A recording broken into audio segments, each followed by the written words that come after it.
est-ce qu'on comprend? Ou comprendre? Radio Cosmos a invité à suivre chaque mardi, chaque jeudi dans l'ESA. Est-ce qu'on comprend? Une rubrique qui permet de comprendre fonction publique, institution et loi.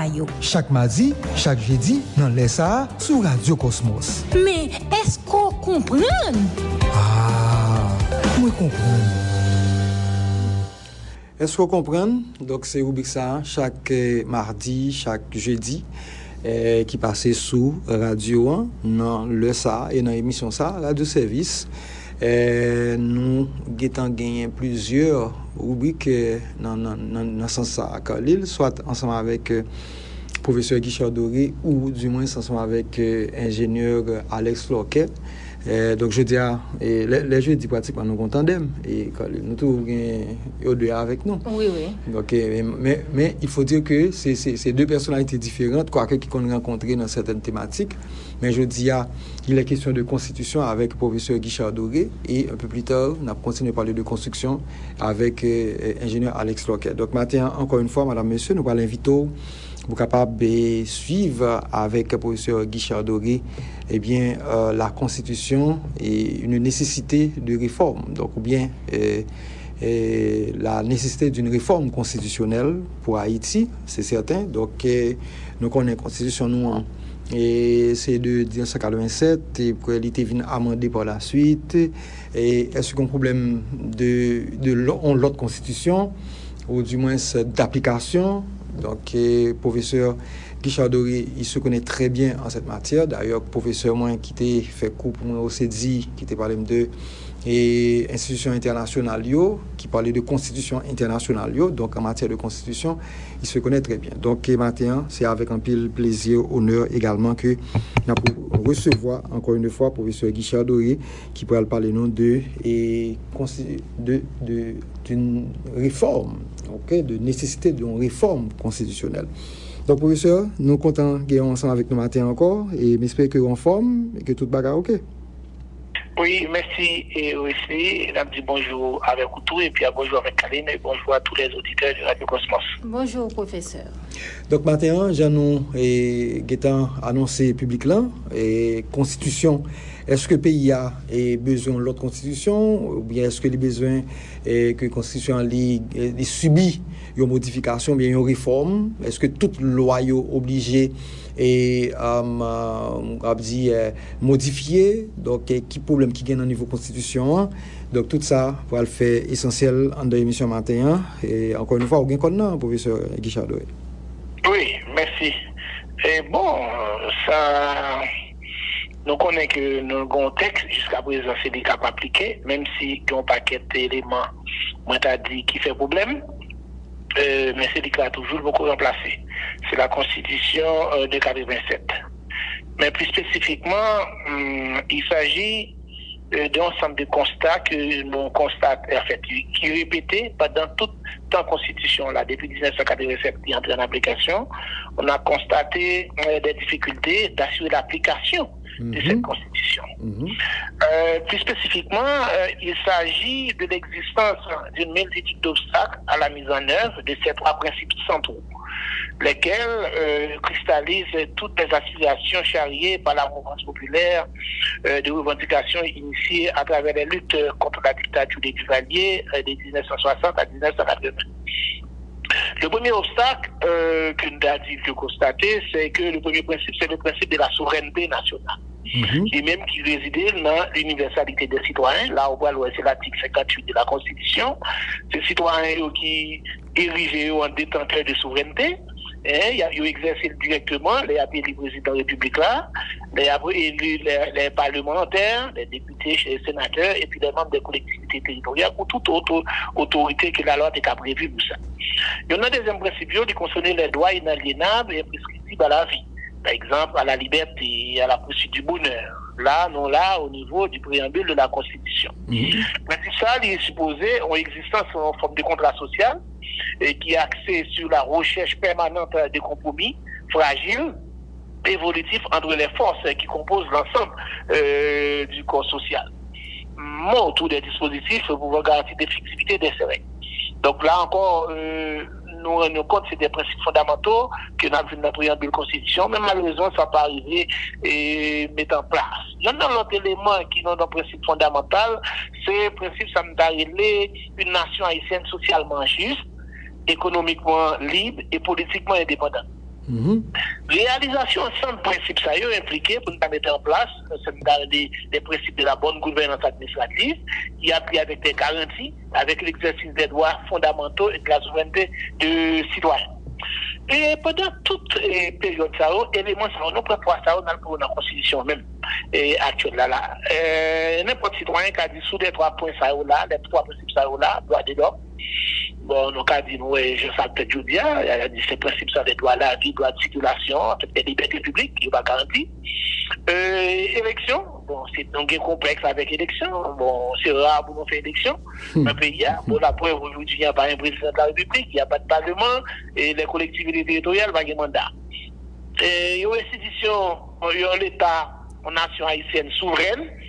Bon, on voit souvent, on demande de l'aide internationale en termes de support militaire. Donc là, nous va gagner, et ça donne la souveraineté nationale, il ne peut pas exister.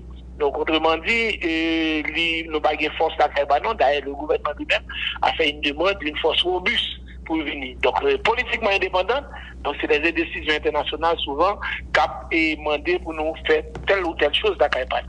Donc, les principes des droits fondamentaux, ne parlons pas. Les citoyens vont même circuler pour aller n'importe côté sous territoire. Socialement indépendant, c'est-à-dire que la coexistence pacifique entre des groupes sociaux, c'est pas ça nous constater aujourd'hui, des groupes à brouiller entre eux, puisque nos batailles des quartiers contre des quartiers, on quartier sorti dans l'attaque on l'autre.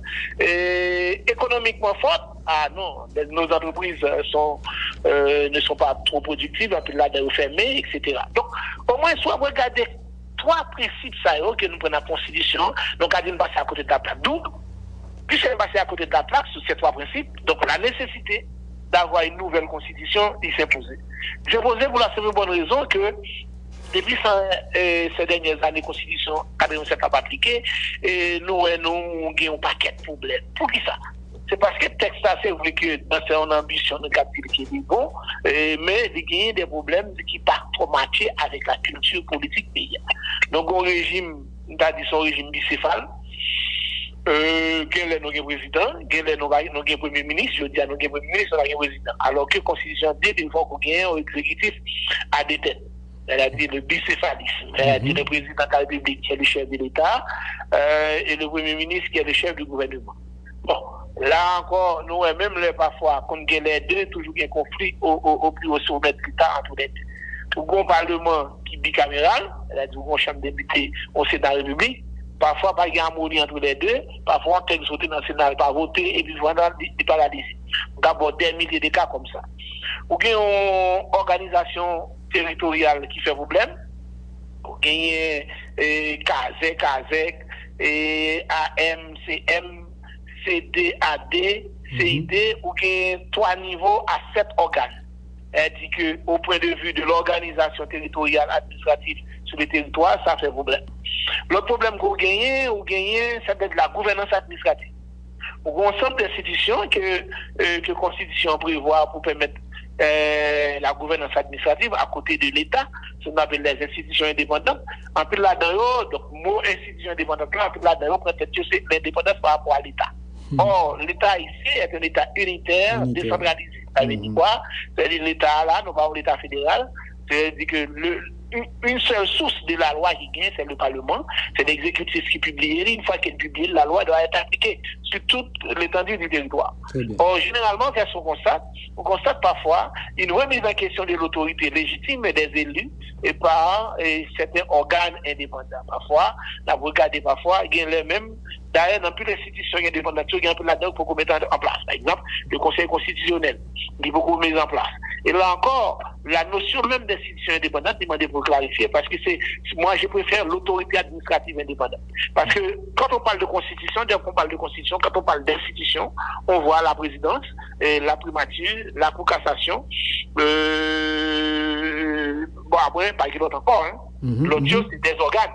C'est des organes, parce que c'est des centres d'émanation, c'est institutions ça eux même qui sont des co-détenteurs de la souveraineté nationale. C'est ce qu'on appelle, dès qu'on parle de la Constitution, on fait la réforme institutionnelle. Donc on a d'aménager des relations entre les trois pouvoirs de l'État. Mais les autres organes qu'on a, ce ne sont pas des institutions. C'est vrai que dans le langage, pas nos carrés de radio, nos radios institutions, radio nationale, télévision nationale, ou même aux universités, institutions, ça c'est des organismes publics ou privés, mais quand on parle au niveau de la Constitution, au niveau on parle d'institutions, on voit le Parlement, le pouvoir exécutif à travers ces deux organes, la présidence et la primature, et puis la Cour cassation. Après l'autre chose, c'est organisé. Bon, même si, moi je pense que dans une nouvelle constitution, ou bien aux réformes constitutionnelles, et il faut que nous gagnions ce qu'on appelle les autorités administratives indépendantes, pour ne pas parler d'institutions indépendantes, parce que ça apporte à confusion, parce que au niveau de l'État. Alors, le problème qui vient de gagner, c'est que dans la constitution, ça, le bout qui ça nous pense que c'est nécessaire pour le changer, sous trois principes, il passe à côté. Les trois principes que lui-même évoqués au niveau des préambules, il passe à côté. Mais maintenant, il y a des considérations toujours qu'à faire. L'on va analyser les crises institutionnelles des 30 dernières années, lui attire l'attention d'un paquet de citoyens sur nécessité pour une nouvelle règle fondamentale, pour clarifier les règles. Une constitution doit être claire, il ne peut pas permettre des interprétations. Dans cette constitution, c'est des articles qui contredisent d'autres articles à l'intérieur du texte. Ça pose un problème. Et puis, ça me constate tout, pendant toute période, on avait essayé d'appliquer la constitution, marchandage permanent, et l'instabilité chronique qui nous a l'exécution des projets stratégiques et pour le pays. Donc, tout ça, pour les citoyens qui soucieux même du progrès de la nation, exigeait même la clarification des compétences et des pouvoirs de l'État pour arriver au rééquilibrage des pouvoirs, la responsabilisation des élus, et le renforcement des institutions de contrôle et l'indépendance de la justice. Ça, c'est des revendications que nous joignons depuis quelques années et depuis les première tentative d'amendement qui était faite avec le président Breval, dans plus le monde qui pensait qu'il était très important pour nous aborder question ça, tenant compte de ce problème. Donc, crise multinationale et crise institutionnelle multiforme, ça, il y aurait une intempestive dans le pays. Au cours de ces 3 dernières décennies de l'application de la Constitution. Actuellement, là, aujourd'hui, nous sommes en crise. Donc, il n'y a pas de président, on a une crise du régime politique aujourd'hui.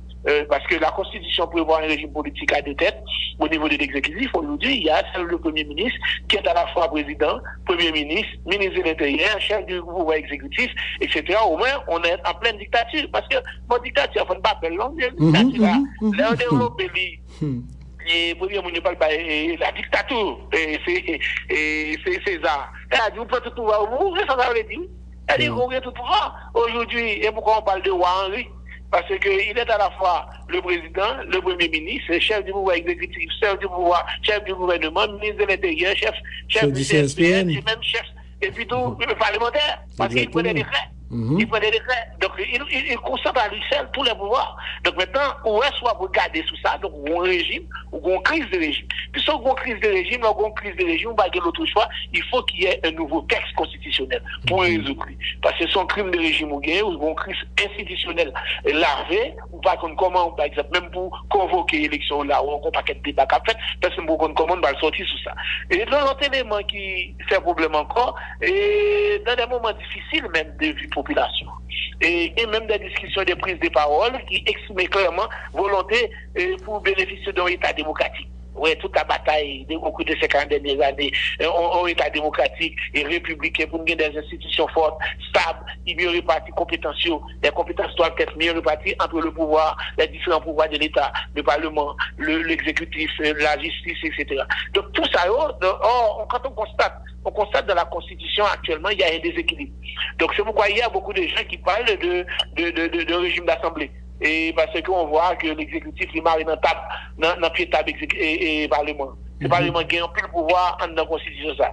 Soit regardez parce que c'est parlement pour ratifier le premier ministre. Une fois qu'il ratifie, le président va révoquer. Alors qu'il fait partie de l'exécutif. Le président lui, il a un mandat national, il a nommé quelqu'un qui bien entendu ratifié par le parlement, mais il ne peut pas révoquer. Donc ça c'est un problème.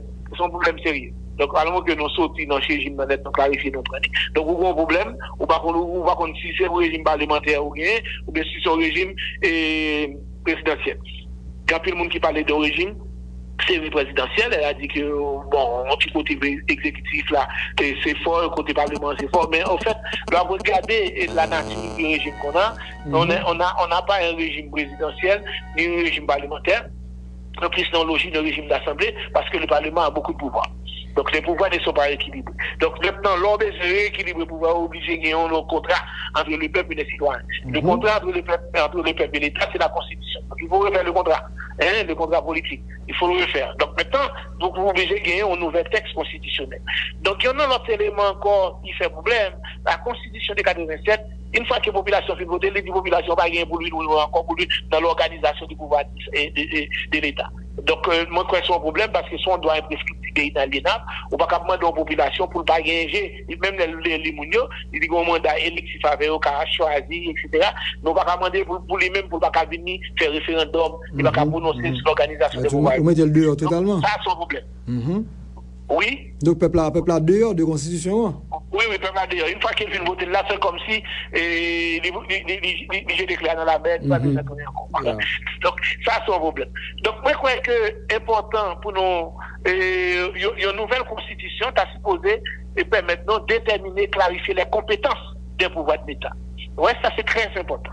Et nous déterminer, fixer et des éléments de compétences pour eux et clarifier les compétences pour nous responsabiliser. Il y a un autre élément également dans une nouvelle constitution, c'est rationaliser les fonctionnements de l'État. Aujourd'hui, nous rendons compte que nous ne pas rationaliser, genre, essayer des pouvoirs qui t'a donné dans le domaine de l'exécutif, nous, c'est parlementaire qui a pu exercer, gagner d'autres compétences qui t'a donné dans telle institution, nous et l'autre qui prennent. Donc, il faut rationaliser le fonctionnement de l'État. Également, il faut rationaliser le fonctionnement de l'État, mais responsabiliser les acteurs de l'État, à tous les niveaux, que ce soit le président de la République, le parlementaire, le juge, le fonctionnaire, globalement, tout le monde ça des acteurs, non l'État-service, comme l'émission nous dit là, sont l'État-service. L'État est au service des citoyens, l'État baille des services, mais les fonctionnaires également, ils sont redevables devant parce que c'est la loi qu'on va, il faut décliner les textes qui sont adoptés au niveau Parlement, pour décliner dans des textes administratifs, il faut plus clair pour tout le monde, parce que ces citoyens vont obliger qu'on loi, mais une fois qu'ils devant un guichet en service public, le monde qui est en face à supposer qu'il y a des éléments d'indicateurs pour connaître qu'il a respecté la loi. Exactement. Ensuite, il y a la nature du régime. Le régime non là, comme David l'a demandé, il faut nous clarifier le dos. Est-ce que son régime parlementaire nous besoin, ou bien son régime présidentiel?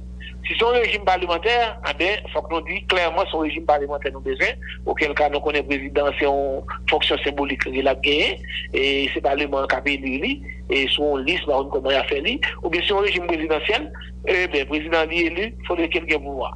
Bon, maintenant, là, nos régimes semi-présidentiel, semi-parlementaire, il pas correspondent mieux à attitude politique, non à culture politique. Moi-même, personnellement, moi, je pense que son régime présidentiel qui t'a mieux pour Haïti, par exemple, pays sous côté nord, République dominicaine, son régime présidentiel, il n'y a pas de régime parlementaire.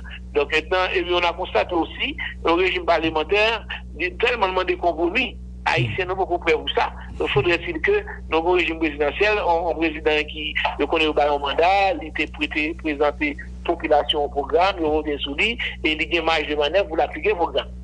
Et le pouvoir exécutif, par exemple, vous savez, par exemple, dans l'organisation pouvoir, donc moi-même, je dis là, le président ne gouverne pas. Il est passé, il prend, fait toute section communale, toute commune dans le pays, toute ville dans le pays, à la faire campagne, les unités sont monde pour appliquer le programme. Donc moi, je pense que le président doit gouverner. Et le président doit gouverner parce que c'est lui qui a été aux élections. Donc, il faut donner au président l'opportunité de monter son équipe et nommer les ministres. Il y a un coordonnateur de l'action gouvernementale au niveau de forme de ministre à la présidence, comme ça existe dans d'autres pays. Mais on sait pertinemment c'est quelqu'un, c'est le président qui choisit ça et n'importe quel pas satisfait des objectifs. Comme ça se fait aux États-Unis ou même en République dominicaine. Au régime présidentiel, côté que le président de la République, c'est lui qui nomme et il a son cabinet. C'est son cabinet qui met en œuvre sa politique. La politique lui-même qu'il a décidé lors des élections. Si on a un premier ministre, moi-même passé son premier ministre, qui t'a doué au coordonnateur de l'action gouvernementale, mais non responsable devant le Parlement. Ok, de sorte que si le président n'est pas satisfait de lui, par exemple, on a ce cas-là du côté de Rwanda, mais le président n'est pas d'accord, pas satisfait de lui, eh bien, il va aller. Il va besoin, en fait, le gouvernement n'est pas responsable devant le Parlement. L'exécutif va contrôler lui, il a contrôlé la fait travail contrôle lui, etc. Mais le gouvernement, le président de la République n'est pas responsable devant le Parlement. Parce qu'il est élu national comme les parlementaires sont élus au niveau des circonscriptions. Donc, moi, je crois que ça, c'est des éléments importants pour nous avancer avec. Vous avez une question? Oui, rapidement, professeur, nous entendons toutes sortes de sont belles râlées. Et nous, ouais, effectivement, qu'il y a la nécessité d'une réforme constitutionnelle, tenant compte de description, ça fait là, de tableau, ça a cause mettez devant nous là, et moun qui a visé, moun qui a attendu là, il doit certainement comprendre nécessité puisque pas gagner vraiment une constitution qui en vigueur, ou bien constitution pas en vigueur, parce que li pas retracé, capable de dire, ou bien pas mettre en exécution tout ça qui gagne en dedans. Maintenant, et pour réforme ça qu'on a parlé là, je pense que faut nous tenu compte également de réalité nous dans moment ça. D'ailleurs, gon paquet accord qui a pédé prend là, gon paquet qui t'a parlé qu'a fait par plusieurs groupes politiques là, et que moi suivi moi que yo même pas mettre d'accord sur accord yo, à dire quand pile désaccord dans accord yo. Maintenant chita ensemble avec groupe politique ça pour encore allouer et réforme constitutionnelle que nous te suivre bien avant et bien président Jovenel Moïse lui-même il était mort, il t'a prôné on a dit l'autre constitution et que grand pile dans groupe politique ça qui pas d'accord avec ça.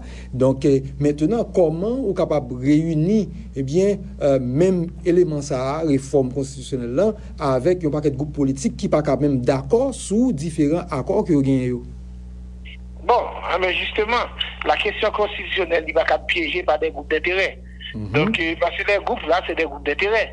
La constitution, c'est l'affaire des citoyens. Chaque citoyen, il a même voix, même droit dans le domaine ça avec un parti politique ou bien un leader politique. Donc, c'est au gouvernement de trouver les moyens pour convoquer le peuple en ses communes et pour voter une nouvelle constitution. Parce que, bon, l'autre monde qui n'est pas d'accord, il a fait campagne contre. Ok? Maintenant, on ne va pas prendre en otage le destin de la nation par des groupes, etc. Donc, justement, c'est ça qui fait la force de la démocratie. La démocratie, c'est vous et le peuple là. Le peuple, dans son suffrage, il a exprimé. Il n'est pas d'accord. Il pas d'accord. Maintenant, les groupes, ça, ou les groupes d'intérêt, ou bien les groupes politiques, ça, eux-mêmes, chaque monde a fait campagne. Puisque les gens, les combats comme ça, il y a campagne, il y a des gens qui pour, des gens qui contre. Mais il revient aux autorités d'assumer leurs responsabilités. Okay. Donc, c'est pas accord et désaccord qui va le faire, pas besoin de venir entendre tout ça. Même pour la constitution, il y a un groupe qui va d'accord. Oui, ok, c'est voté. Ok. Bon, maintenant, moi, je crois que nous, exécutifs là, nous dit qu'il faut que le président gouverne, même si nous avons pour un premier ministre, son premier ministre seulement, c'est coordonnateur de l'action gouvernementale, mais non responsable devant le Parlement. Elle dit que moi-même, ça m'a dessiné là son régime présidentiel classique. Elle dit que si nous voulons qu'il y ait un poste, on coordonnateur, le premier ministre reste coordonnateur, mais vraiment c'est le coordonnateur pour le président. Le gouvernement n'est pas responsable devant le Parlement.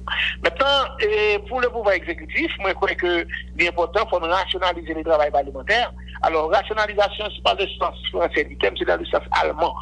Sens que pour travailler bien fait, pour bien calendrier d'exécution, et pour agenda législatif là, bien coordonné pour le Parlement, tout. Jean-Noël, le Parlement, non, là, pas productif. Faut que ça soit pas productif. C'est parce que parlementaires, pas des assistants parlementaires. Moi, je crois que l'important, c'est qu'il y ait des assistants parlementaires. Par exemple, des jeunes qui font CEDI, qui font INAGé, et qui font domaine sciences politiques, droit ou bien sociologie. Eh bien, l'OMRH peut organiser un concours comme on a fait pour le corps civil d'État, d'administrateur civil d'État ou bien le corps des architectes et des ingénieurs. Le Parlement peut demander à l'OMRH d'organiser un concours pour recruter parmi les diplômés de ces disciplines-là, en sciences politiques, en sociologie, en histoire ou en sciences politiques, pour venir des assistants parlementaires. Pour parlement, il y a parlé des parlements, fait travail. Moi, une fois, j'ai été au Congrès des États-Unis, moi, ouais, ça un assistant parlementaire. Mon cher, entre dans le bureau, dans le congressman, mon cher, je n'ai pas qu'être monde qui travaille avec lui, il y a la bibliothèque, chaque monde sous dossier, etc. C'est comme que le parlementaire là, lui-même, il a moyen pour faire politique. Quand il a les dossiers, il y a des gens qui vont traiter le dossier au bout. Le point que là, c'est une réforme. Ça, c'est peut-être on appuie. Maintenant, il faut que le parlementaire, c'est pas petit cousin, il parle pour du bail comme là, il comme consultant n'était pas gagné. L'État lui donne des assistants parlementaires. Ils sont devenus une nouvelle profession pour aider les parlementaires à faire travail. C'est des techniciens qui sont affectés à chaque parlementaire. Par exemple, dans le bureau parlementaire, là, côté l'IA, il y a des techniciens comme ça qui dans le bureau, qui fait travail, qui recevoir pour police. Parce que le parlementaire est avant tout un homme de loi, mais un homme politique. Donc, il fait les deux choses à la fois. Donc, dans le cabinet côté l'IA, il faut qu'il y ait des experts qui viennent là, des spécialistes, des gens tout le monde reconnaît, qui ont touché par la nation, qui a rémunéré normalement par le Parlement. Il y a travaillé avec le parlementaire. Le parlementaire, il n'est pas là, mais des matins, le parlementaire, il travaille avec. C'est des fonctionnaires du Parlement qui affectent directement pour éviter des scandales, etc. Donc, on doit professionnaliser le travail parlementaire, donc pas des assistants. Professeur Guichard, alors, dans ce qu'on y a là, moi estime que, est-ce que c'est pas parlementaire là, en lui-même qui muni de mauvaise foi, ou du moins qui pas prend en compte capable dire jeune ça yo qui parce que un parlementaire l'oral fait campagne etc. on prend ou fin élu mais constitution ba au droit ou du moins eh bien ou gagner tout droit ou pour monter cabinet comme parlementaire maintenant en don cabinet pour techniquement pour capable toujours préparer en dans parlement pour faire des lois etc. mais yo constitution bon droit pour capable gagner des techniciens qui sont avec vous. Est-ce que c'est pas une mauvaise foi que monsieur ça a gagné parce que soit bien là faut que nous institutionnaliser. OK. Parce que nous avons pas quatre monde pas bien qui par exemple moi c'est moi des trois jeunes qui entrent dans le parti politique c'est bien. Mon gros paquet jeunes qui fait diplôme ou gagne en droit etc. Nous pas quitter là comme ça, c'est le travail. Exactement. Par exemple, quand le ministre de l'économie l'a venu discuter avant, ou même pas de bon économiste dans le cabinet, il faut qu'il y ait un profil diversifié, et pour ça, c'est des fonctionnaires de haut niveau qui attachés au Parlement, qui fait des parlements fait travail pour lui, qui fait travail législatif. Donc c'est pourquoi que moi je crois que c'est important. D'ailleurs, j'en ai parlé déjà au secrétaire général de la Chambre des députés. Et M. Pierre comprenne ça, il y a quelques mois, on a parlé ça. On doit avoir des assistants parlementaires. Ça dans toute la démocratie et ça permet de renforcer le travail du Parlement. Le Parlement va travailler Parlement plus professionnel. Pas venir qui parle dans le Parlement, pas faire remonter les gens ministres à jouer, etc. Mais il va avoir des arguments parce qu'il a des techniciens qui font travailler, le capital fait travail. Des gens, ça c'est des gens qui travaillent pour l'État, mais pour le Parlement. Exactement. Du côté du Parlement. Donc, comme quand tu vas au ministère, à l'exécutif, le ministère, il y a des techniciens qui avaient, c'est l'État qui paye, des consultants, même les papiers maintenant. Mais le Parlement va gagner toutes les sortes. Il faut dire que donc il y a des assistants parlementaires, des gens cabinet, des fonctionnaires qui attachent au Parlement. C'est pas une fête là, il y a des gens qui vont venir, changer mon etc. Non. On fait des concours. Donc, on corps d'assistants parlementaires. Et moun ça y a payé des parlements, fait travail contrôlé, fait travail d'enquête, ça fait tout le travail. Là, ça a soutenu la démocratie. Parce que si les gens sont là où toute crise là, quand une crise, c'est crise de personnes, parce que qui a des enquêtes sur dossier, les plus sous au lieu d'aller sous les faits.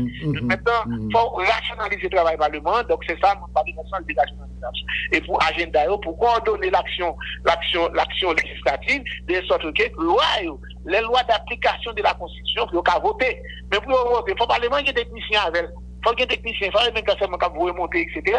Donc, les parlementaires, quand il arrive, il est accompagné par des cadres de haut niveau, un corps d'assistants parlementaires qui aident le fait travail. Chaque parlementaire a 4-5 assistants, parce qu'il faut gagner des juristes, il faut gagner des économistes à donner, des sociologues, etc., dans le cabinet, et puis, ou une belle bibliothèque, ou une salle de travail. Ah oui, laisse ça, quand parlementaire a monté sous la tribune, c'est comme s'il était autrefois. Tout le monde qui l'école a venu assister. Mais je dis là, le débat est dégradé parce que le débat est de mauvaise qualité. Donc maintenant, meilleur moyen pour nous renforcer, il faut qu'on gagne des assistants parlementaires. Et moi-même, comme j'en ai parlé déjà au co-secrétaire général du Parlement, moi, il faut rencontrer avec OMRH pour faire un concours pour recruter des assistants parlementaires, des sortes que ça, c'est une démocratie qui est assise. Il faudrait qu'il y ait un support technique au Parlement.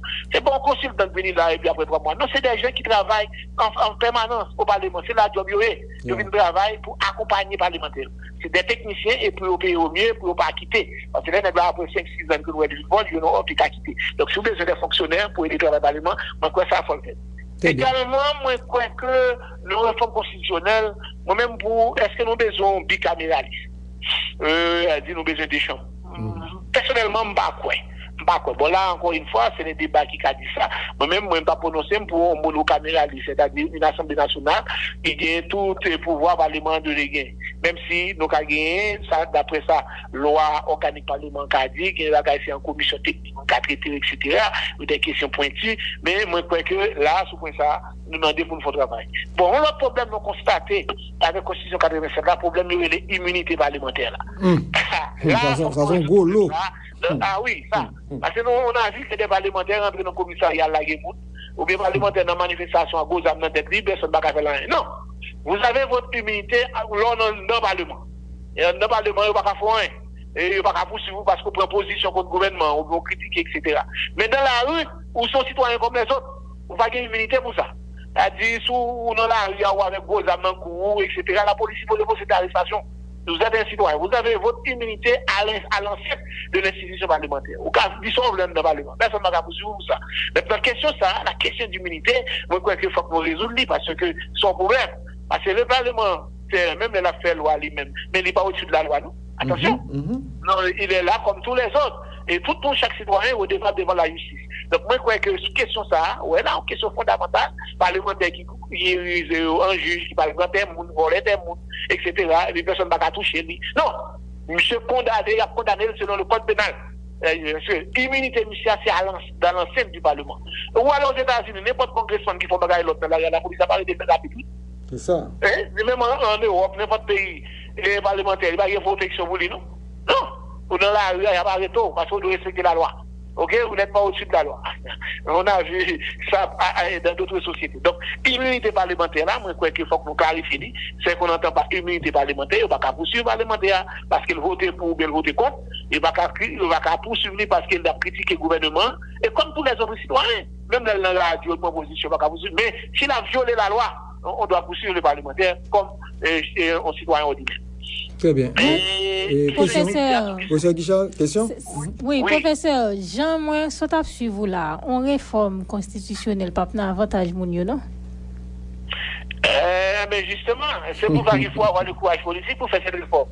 Ouais, ces éléments là, non pas jamais ouais, dans la constitution, ma météo là, la question immunitaire. Donc, nous sommes obligés de faire.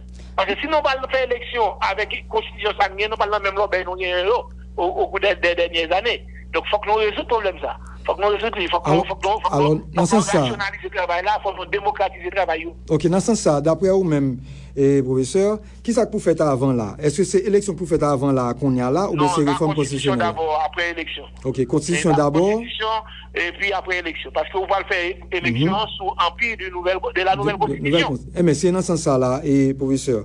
Eh bien, monsieur Ariel Henry, là pour quelques années encore. Parce que convocation peuple là, dans le référendum ça, eh bien, vous connaissez le petit temps. Donc ça veut dire là, nous beaucoup. Non, alors la question ça a répondu. Une fois que vous avez mis un comité pour travailler sur la Constitution. Alors moi-même, j'ai souhaité, comme d'autres personnalités l'ont dit avant, moi j'ai souhaité une assemblée constituante. Ok. L'assemblée constituante a des manières pour réformer ou bien pour avoir une nouvelle constitution. On peut avoir un comité d'experts qui fait un travail, ou bien une assemblée constituante. Mais pour moi, même dans la crise côté nous, parce que l'assemblée constituante a demandé tout, il faut faire l'élection tout, pour choisir nous. Bien sûr, pour bien sûr, bien sûr. Nous, qui problème qui est aujourd'hui, je ne pas quoi que si nous l'assemblée constituante, nous allons aller, il ne va pas marcher. Moi, je propose deux choses.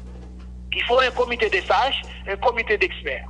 Le comité des sages, lui-même, c'est des personnalités et qui n'ont rien à reprocher de la société, monde qui proche à la retraite. Par exemple, un ancien juge de la Cour de cassation, un ancien premier ministre ou un ancien président qui est à la retraite, ou bien une autre personnalité de la société civile, ou font comité de sages. Le comité de sages, ça lui-même, apporte une garantie morale au travail qui va être réalisé. Il est là pour apporter le soutien moral, la garantie morale au travail qui va être fait. Et le comité d'experts, en fait, c'est des experts, des sociologues, et des économistes, et des juristes, et bon, si possible, des américains, pourquoi pas. Et Moussaïo, même, c'est des experts connus dans le pays, pour venir faire travail là vraiment, le travail de rédaction de la nouvelle constitution. Et Moussaïo, même, il a apporté la garantie de la technicité. Ils doivent garantir la technicité du travail qui est fait, etc.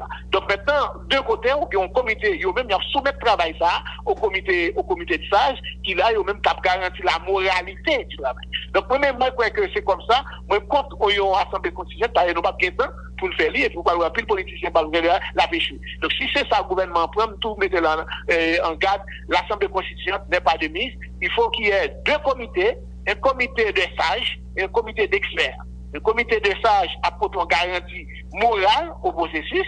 Et deuxièmement, le comité d'experts apporte une garantie de la technicité du travail qui va être fait. Donc, et là, et puis après, on remet au gouvernement le rapport, alors attention, le rapport des débats et le nouveau texte, le projet constitutionnel. Parce que les deux textes doivent être publiés au journal officiel.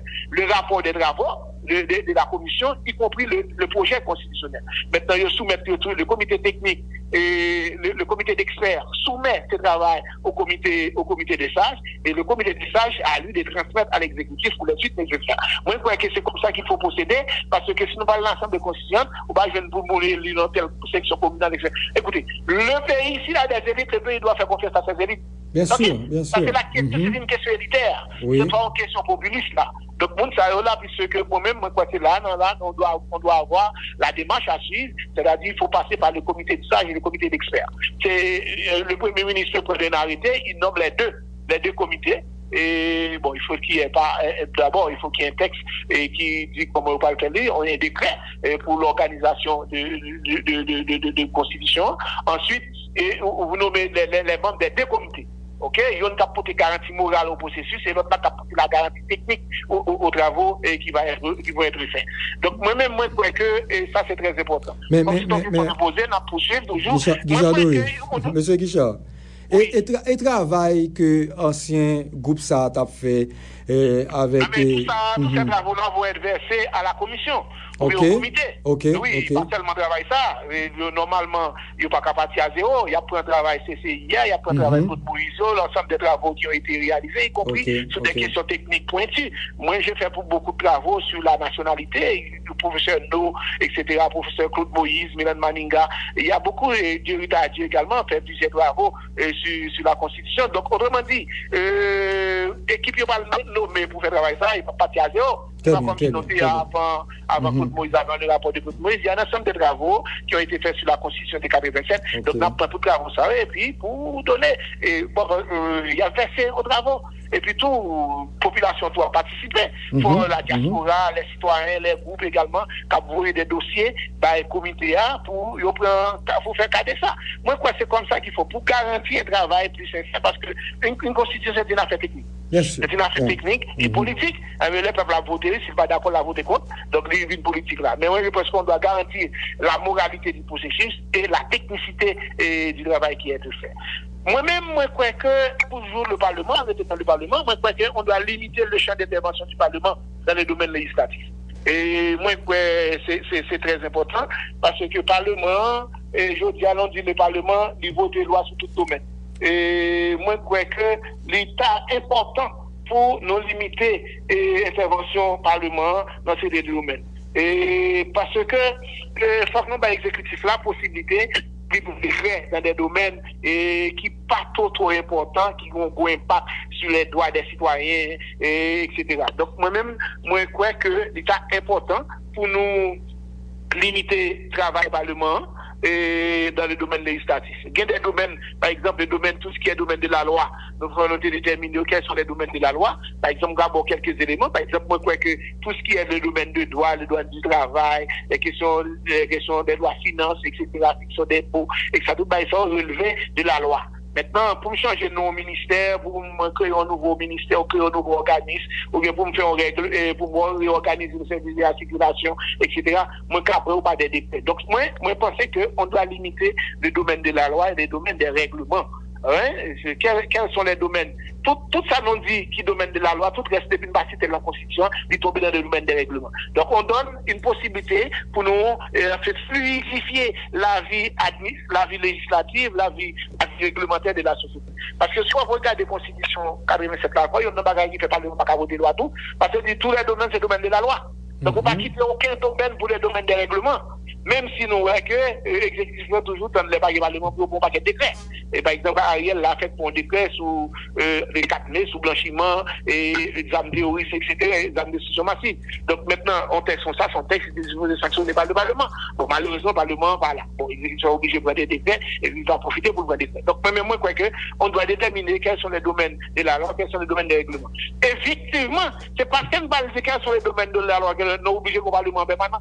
Parce que le côté exécutif n'a pas faire des faits loi encore. Parce que ça, c'est pas le domaine des règlements, c'est le domaine de la loi. Donc maintenant, il faut, là encore, une nouvelle constitution permet de renforcer le travail du Parlement et à limiter l'intervention du gouvernement dans le champ législatif. Donc, moi-même, je crois qu'on doit rationaliser et clarifier les compétences de la haute cour de justice.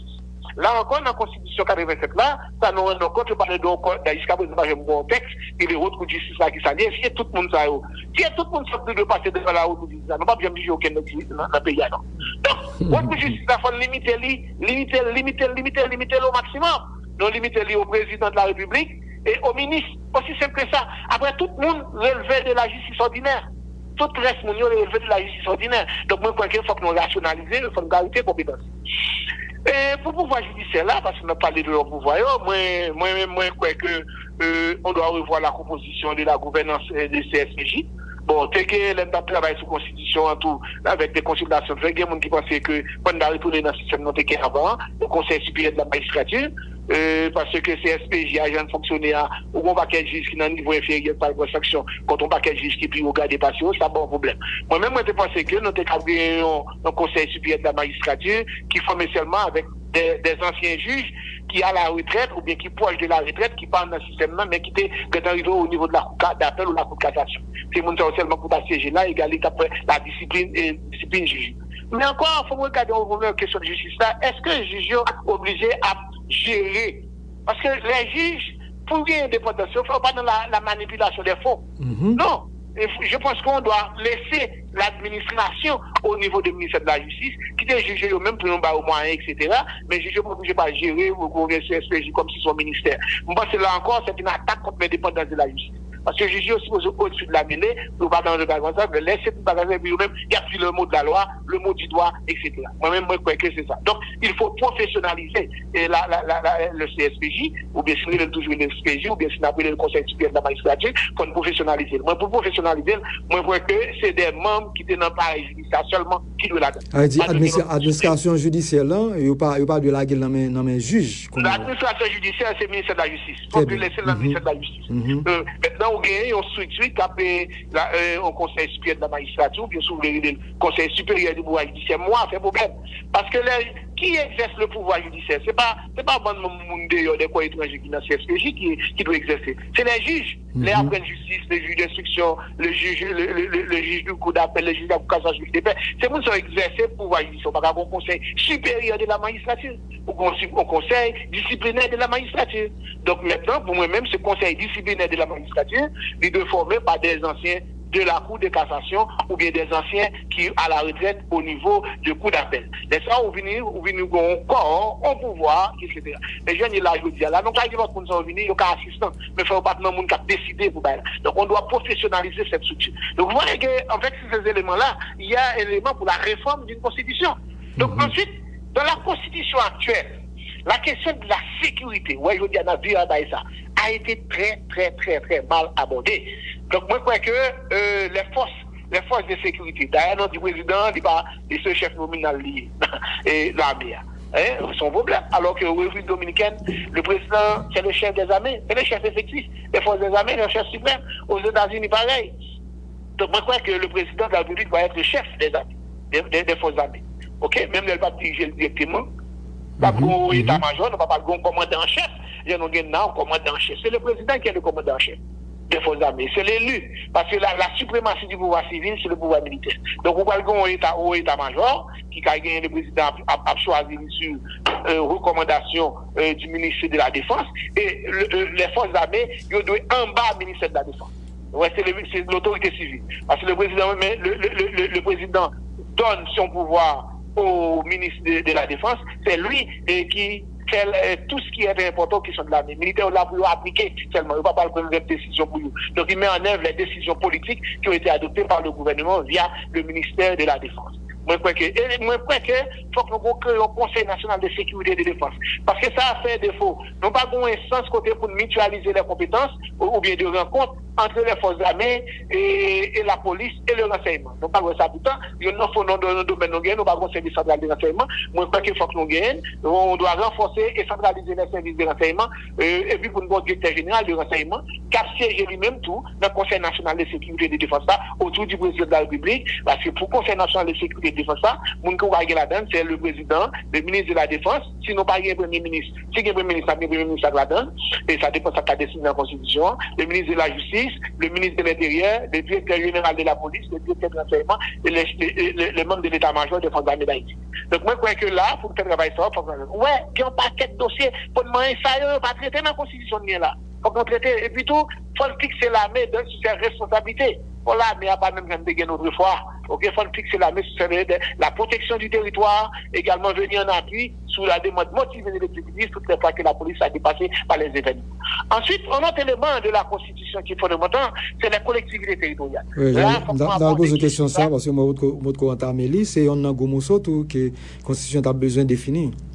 Oui, la collectivité territoriale, alors qu'on a, comme je disais au début, il y a un État unitaire décentralisé. Haïti, c'est pas un État fédéral.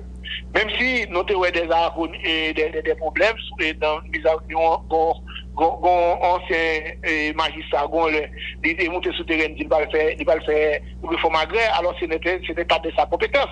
Donc maintenant, moi, je crois sur le domaine ça, même si c'est pas dans la Constitution, non, dit, nous, 4 de temps, revoir, aller supprimer une partie des collectivités territoriales, notamment les départements, les assemblées départementales. Il faut que nous refaisions. Moi-même, chez moi, qui est plus important pour ça, faudrait-il que nous avons gagné les mairies. Et pour moi-même, c'est collectivité, ça, c'est qui est important pour moi-même. Les mairies, il faut renforcer la municipalité. Et d'ailleurs, avant, on a eu que l'État et la collectivité territoriale municipale. Moi, je crois que le département faut quitter comme une division administrative de l'État. Pour permettre de faire la concentration et pour l'État à aménager de ces mouvements à travers le département. Mais la collectivité territoriale qu'il faut renforcer, moi je pense que c'est même pour nous, c'est la commune. Donc là, nous n'avons pas de compétences. Quand nous venons gagner des lois qui ont des compétences propres des collectivités territoriales, même compétences propres, nous avons mettre là, nous avons limiter, mettre un peu dans la Constitution déjà. Et puis deuxièmement, des compétences qui sont partagées avec l'État et des compétences et l'État que lui-même a délégué avec aussi. Donc, non contrat d'association, non contrat d'objectif de pluriannuel de développement, etc. Donc, moi-même, je crois que ça, c'est très important, il faut que nous allions là-dedans, donc pour avancer. Ensuite, ce qui est très important, élargir le périmètre des compétences des mairies. Oui. Grand pile bagay l'État qui est dans mairie, moi je crois qu'il faut transférer au bail mairie.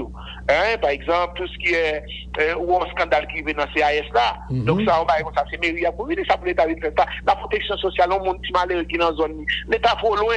On est qui porte au poste trop loin pour arriver là. Donc il faut transférer toutes ces compétences là aux collectivités territoriales et moi je crois que c'est fondamental parce que quand l'État organise aujourd'hui là, l'État pas un grand moyen pour agir sur tout le territoire, il n'est pas toujours présent. Donc moi je crois que faut que nous travaillions un ensemble de compétences pour eux-mêmes faire travail ça. Donc si les mairies ont une compétence ça, je pense qu'il a mis tous les services de proximité, on doit les transférer aux collectivités territoriales. L'État a arrêté seulement sous des domaines régaliens, la police, la justice, faire l'animation économique du territoire, etc. Mais moi-même, moi, crois qu'il y a un ensemble de services que nous n'avons pas besoin de dans l'État, donc nous voulons les collectivités territoriales, pour collectivités territoriales qui ont fait travail. L'autre élément, moi, je crois qui est très important, les ordres des juridictions.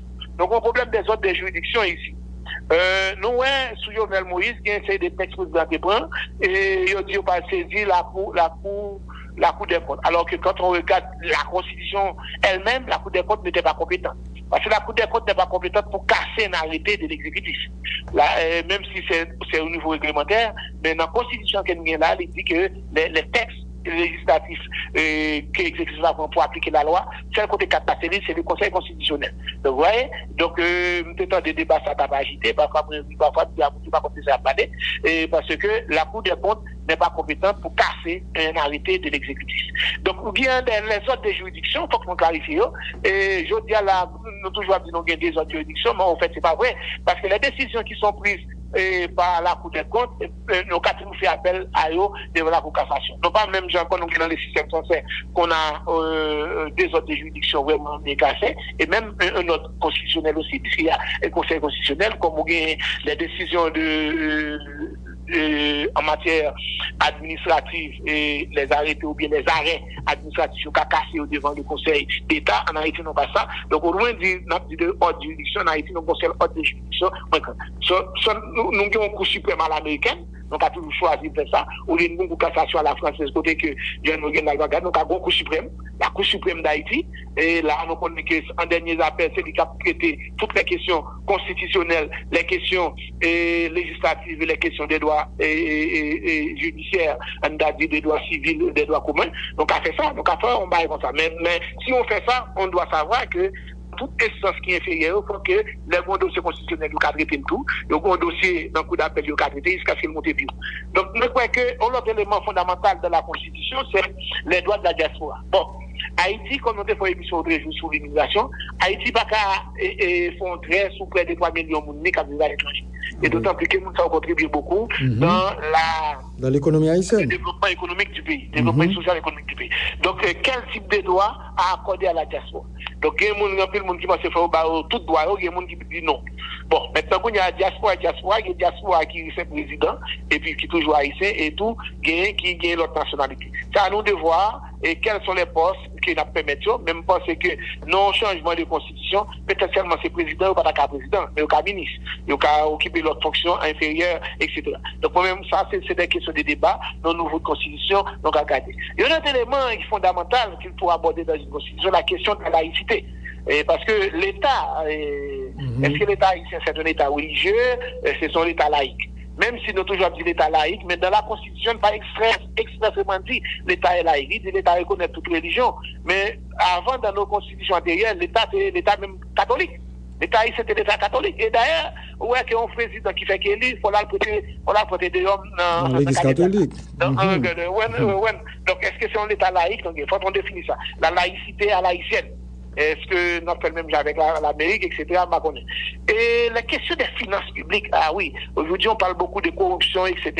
Moi, je crois qu'on doit responsabiliser et rationaliser la procédure d'adoption des lois de finances. Et j'ai fait dans la Constitution qui n'a pas été problème. Parfois, nous connaissons que l'exécutif va attendre parce qu'il n'a pas voté, ni même l'exécutif va déposer loi, le Parlement va voter. Mais si le Parlement va voter loi, parce que l'État ne peut pas être privé de ses moyens financiers. Si le Parlement exécutif va déposer loi 30 juin, au 1er octobre, le va voter, le projet qui a été adopté, envoyé au Parlement, doit être adopté sous forme de décret pour une loi de finances. Il faut qu'on ne pas quitter l'espace marchandage dans le parlementaire pour le privé exécutif là, pour un budget reconduit. Et puis, dans le budget reconduit, là, c'est ouvrir la porte à la corruption, parce que gros paquet de postes budget vraiment, qui ne va bien m'affecter vraiment. Donc, c'est pourquoi tout le temps, nous toujours nos lois de finances rectificatives. Non. On doit avoir le budget, ça, c'est les visibilités sur l'action de développement du gouvernement. Moi, tout, il faut que nous modifions le calendrier fiscal. La majorité des pays dans la région, l'année fiscale doit commencer le 1er janvier. Nous, même pour que nous commençons le 1er octobre. OK? Donc, moi, je pense que ça doit harmoniser ça, 1er janvier, on finit 30 septembre, 30 décembre. Il doit commencer 1er janvier, finit 30 décembre. Donc, moi-même, moi, je crois que ça, c'est le barrage fondamental et qui est très important. Alors, notre question, on va pas définir nationalité ou bien la question d'identification. Okay. Non, car on accepte toute nationalité déjà. Maintenant, il y a là ça, on demande des fonds au-delà. Qu'est-ce qu'on donne à côté de la double nationalité? Moi, je dis que moi-même, je pense qu'il y a participé dans l'élection, sauf le président Bakaye. C'est ça, le cas ministre, le cas tout. Parce que plusieurs pays font ça là, dans ce zone-là. Donc, moi, je crois que non seulement nous adapter nos par rapport à la région, également tout, sont en forme de reconnaissance pour nos compatriotes. Parce que jusqu'à présent, l'économie nationale n'arrive pas à dégager suffisamment de ressources pour répondre aux besoins de nos compatriotes en Haïti. L'identification aussi, il faut toucher pour ça tout. Et les petits gens en fait, ils prennent pile temps avant le récit et ça nous les actes de naissance, etc. Donc, bon, ça la loi résout le problème ça. Maintenant, c'est moi qu'il faut prendre pour résoudre, parce que la loi dit automatiquement, si mon en fait, il faut le déclarer. Donc, je crois ça. Alors, non, élément de nouvelle constitution, c'est pas le Parlement. Moi, je crois qu'il faut préserver les acquis démocratiques et les aspirations au développement du peuple haïtien. Moi, je trouve qu'il faut garantir solennellement les droits fondamentaux de la personne humaine et exprimer clairement les droits et devoirs des citoyens. Moi, je crois qu'il faut renforcer les mécanismes de l'état des droits. Il faut rationaliser et préciser la nature du régime politique. Parce que en termes de résumé, moi, je crois qu'il faut clarifier et rééquilibrer les pouvoirs de l'État dans leur organisation et dans leur fonctionnement. Moi, je crois que tout faut réaffirmer, consolider le caractère démocratique et républicain de l'État. Il faut harmoniser les compétences des collectivités territoriales et renforcer les justices institutionnelles à l'échelon national. Enfin, si je pense qu'un dernier élément que nous devons prendre en compte dans une nouvelle constitution, c'est l'évolution du contexte institutionnel, politique, économique, social et culturel d'Haïti. Et ça, ça peut répondre à son préoccupation qui est derrière. Il y a un peu d'Haïtien qui a parti, et d'où il y a un peu d'Haïtien qui a besoin de faire développement économique, faire développement social, soit en Haïti ou quelque part ailleurs. Donc là encore, nous n'avons pas un contexte qui nie ça. Donc il faut que nous ayons une certaine de souplesse et d'ouverture. Donc c'est ça, moi, je voulais parler avec nous aujourd'hui. Donc, moi, je crois que la réforme constitutionnelle sont questions qui sont fondamentales. Il y a plein de monde qui pense que c'est pas important, c'est parce qu'il ne faut pas analyser. Il n'y a qu'à faire 6 heures de temps par là, voilà, vous ne pouvez pas faire de problème. Donc, essayez de résumer ça pour vous, ou un problème immunitaire, il faut que nous résoudre, et c'est un problème fondamental. Nous avons un problème échelle, nos collectivités territoriales, il y a trop, et puis on charge pour l'État, moi, je crois qu'il faut que nous diminuions, et il faut une meilleure répartition entre les compétences de l'État et les collectivités territoriales. Très bien. Voilà, donc, madame, monsieur, nous sommes fait parler là sur réforme constitutionnelle, Khalil. Donc, là, nous avons des professeurs Guichard Doré et grand pilote, personnalité dans le pays en tout, qui analysé et problème constitution et qui ouais nécessité vraiment pour que gagner une réforme. Tout dernièrement là on a parlé ensemble avec docteur Ménard qui t'a parlé tout de réforme constitution qui t'a parlé tout de ensemble d'éléments qui t'a mérité et bien qui t'a nécessité plus clairement pour que nous t'a gagné une nouvelle constitution. Donc professeur Guichard Doré il a parlé amplement de réforme là, en profondeur, via un pile institution qui méritait pour nous réviser, pour nous refaire donc pour nous capables et dire une certaine réharmonisation de société par rapport avec ensemble de problèmes que nous connaissons déjà que constitution ça a bien été provoqué et bien nous avons essayé de corriger dans une nouvelle constitution ce que nous avons bien. Donc merci infiniment et professeur Guichard Doré et nous avons dit dans très peu de temps et bien émission ça il va disponible sur page YouTube Radio Télécosmos normalement et nous sommes capables à le suivre et nous avons dit pas ça surtout qui vraiment intéressant qui parlait de réforme constitution. Merci infiniment pour ce Guichard Doré. Merci avec vous, M. Kaline, bonne fin d'après-midi et puis merci tous les auditeurs qui t'attendent. Merci professeur, c'était un plaisir. Est-ce qu'on comprend? Ou comprendre? Radio Cosmos a invité au suivre chaque mardi, chaque jeudi dans l'ESA. Est-ce qu'on comprend? Yon rubrique qui permet de comprendre fonction publique yo, institution yo, ak loi yo. Chaque mardi, chaque jeudi dans l'ESA sur Radio Cosmos. Mais est-ce qu'on comprend? Ah, oui comprendre.